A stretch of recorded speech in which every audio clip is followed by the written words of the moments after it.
I've allowed that to dry, and I've now added just a little bit more Graphitint. Also underneath here, I've got this little dog that I also did in Graphitint a little while ago for you, which we have on film. I just wanted to compare and show you just how much more intense this one is. I've pressed harder with the pencils. I put a little bit more on the paper. I'm just going to, where I've darkened it up, I'm now going to get my pointer brush, and I'm just going to intensify where I've put the colour. I can see where I've added colour, and it's really just to give me a little bit more contrast, just so that it's a little bit more intense. And you'll see, if you compare it to the other one, the dog, this one is much more luscious, and it's because I've put a little bit more pigment on the top, little bits here. Not doing too much, I don't want to overdo this, but I have put a little bit more on, and what happens is that it intensifies the colour, but it also adds a little bit more variation, because what I don't do is just put more of the same colour on the top. I usually add a different colour. So we've got a little bit more detail on here now. Okay, I think I'm happy with that. And then we're going to start to think about the background. Actually, he's got rather, look at that, he's got rather a look about him, quite an expression. Lovely, I like that. Now, for the background, I've decided I will do a background.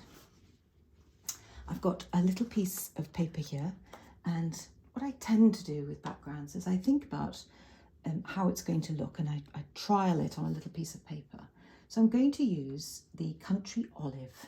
This is the Terry Harrison Country Olive that I love to use, because it honestly is very similar, very natural colour, but very similar to a lot of what I want to paint in nature. It's a great starting point, at least. And into that, I'm going to put some midnight green. There's the other Terry Harrison colour. They go really well together, but I'm also going to just put a little touch of shadow, and that will darken the green even more. So I'm going to use a combination and just kind of drop in a wet in wet background. Okay, so this is the bit where you kind of panic a bit, but I think that's going to look really nice. So I put that behind, and I think, is that going to look good? I'm not going to make it this dark. I'm going to keep it, fairly subtle. I can make it darker as I go along, but what I am going to do is get my paint ready. I'm not going to use the pointer. I'm going to use, actually I'll put it here, so I think you'll probably see it better here. So here's my green, my tissue ready. I'm going to have my midnight green ready here just to drop in. Clean the brush out, we'll have a little bit of the shadow colour as well. Right, now because it's a sunny day, it's quite warm, I'm going to give myself a very dilute green, and I'm just going to look at creating an edge. This is a smooth paper, it's a hot press paper, so it's going to kind of move unevenly and swirl about. Now this is giving me a base on which to work. I don't want this to dry, so I'm going to work all the way around fairly quickly. I kind of want an edge, but it doesn't need to be particularly neat on the edge, because my darker colours, my more intense colours, are going to be next to the bird. Not all the way around, but by just dampening it first, it gives me like a safety net. So if I dampen to about there, that's a kind of a good place to stop there. So looking at this now, I can get my greens and start little hair. So I just take that out. It happens with brushes, it's called shedding. People worry about brushes when it does that. Just take the hair out. Now I don't want to lean against the paper, and I'm using what's called an inverted brush here. So I can see the point of the brush. If I was to hold my brush like this and lean on my picture, I really wouldn't have much of an idea of where it was. So I like to see where the point of the brush is, so that when I'm dropping in the colour, I'm very much aware of the edge of the bird. And of course, wetting the paper first has given me a lovely, it's like a security. It means it's not going to dry up on me. Now it's a little bit dry here, so I'm going to work quite quickly. Underneath here, now there's a nice little bit there. watch that edge. So I'm going to come back here with my inverted brush. Don't want to lean on the paper. Okay, so I'm quite liking this. I want it to look a bit swirly. Remember, if you're going to put a mount around this, you want sort of soft, light bits and dark bits. Right, I'm going to put a little bit of this dark in, and I'm going to drop it sort of here. So I'm looking at the picture and thinking something like here. I'm not trying to make it exactly like the picture, but I do want it to look like there's sort of something in the background. Don't want to mix it up too much. I want it to look a little bit foliage-like, a little bit bitty. Okay, quite like that. And we'll see how that settles into the paper. I might just do, I don't know, a little bit here maybe. A little bit of water going in. I just want to soften this. I quite like the idea that this area is kept fairly light. I don't want that too dark. Now what I am getting here is a little, I call a halo, little light halo. So I'm just going to, with the point of the brush, soften that. And I don't want that edge. So I'm just going to push that back. So I'm continuing to look at this. I don't want to faff too much with it, but I do want it to look like a nice edge. And I don't want it to run in there and create a line. So, okay. I quite like this because it's a little bit lighter. I might get a line here, so I'm just going to wet this to avoid that.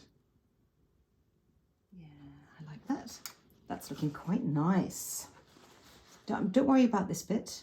I know there's a temptation. You don't want to forget that, but don't worry about it. Now, just wet this right up again. Look with the point of the brush so I can see where I'm going. It's not about copying that photograph. I'm barely looking at it for the background because I just want to give the impression that there is something behind. That's all. Just to give a nice backdrop. But I quite like to use watercolour with the Graphitint pencils like this. You don't have to use them mutually exclusive without any watercolour. If you don't have watercolour, it doesn't matter. So because we've got some dark here, I would like a little bit of dark down here. So I'm kind of thinking, but I also like the light. So we've got to be careful not to overdo it. So let's put some dark here. A little bit of a dilute dark. A little bit more of that dark, midnight green. A little bit of the shadow going in. See that, and that makes it a lot darker. But it's a dilute dark. I'm quite happy with that. Do I want the light there under the tail, or this is what you've got to kind of look at. You've got to think, well, I'm going to make that a little bit brighter. It'll be more kind of in keeping if I put more pigment on there. I think it's a little bit daring. I think it'll be worth it. Okay. Yeah, I like that. I don't mind those edges. I can either tidy them up towards the end or just live with them. Now, whilst I've got this colour, I'm going to go underneath here now because I don't want it to look different. So I'm just going to paint that, which means that same colour is going to come through here. Let's give this a little bit more pigment here. This is the Country Olive. A little bit here. So this is a little bit darker. As if there's more foliage down here, which I quite like. A bit of water going in here. Just soften this. You're catching this other area. You're kind of linking the two together. Now, because that is going to be soft focus, I'm just going to wet that, almost pushing it back into the picture. Right. Down to here. Let's soften that edge. Don't let that edge dry. That's kind of the edge of our painting. We don't need to go any further because otherwise we've got a floating branch. So when I look at that now, I've got to decide, right, this is looking quite dark. So I'm just going to lift a little pigment because the pigment around it isn't as dark as that. But it does give us, this is a thirsty brush, I'm lifting some pigment. It does give us a nice edge to the underside of the bird. Put a little bit more liquid on here so it looks like that colour goes right underneath. Okay, I like the darks here. I like a little bit of the dark here, not too much. There's a little bit of a glow here. I quite like that. I can wait for it to dry and I can adjust that. Now, there's what's called a drying line there, a secondary drying line. I'm not too worried about that. I'll see what happens when it dries. If I now start poking around with it, which is, to be honest, what we'd normally do, wouldn't we? We'd want to have a little, oh, look at that dab.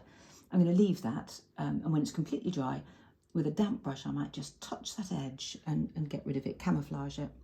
But because it's starting to dry now, this is when it's crucial not to faff. Don't poke around with this now.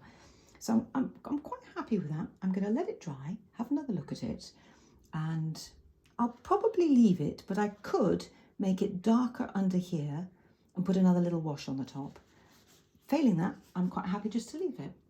So that's Graphitint pencils, quite a few of them, with watercolour for the background. So it gives you a very much in focus, clear little bird and an out of focus, suggestive background. Have a go.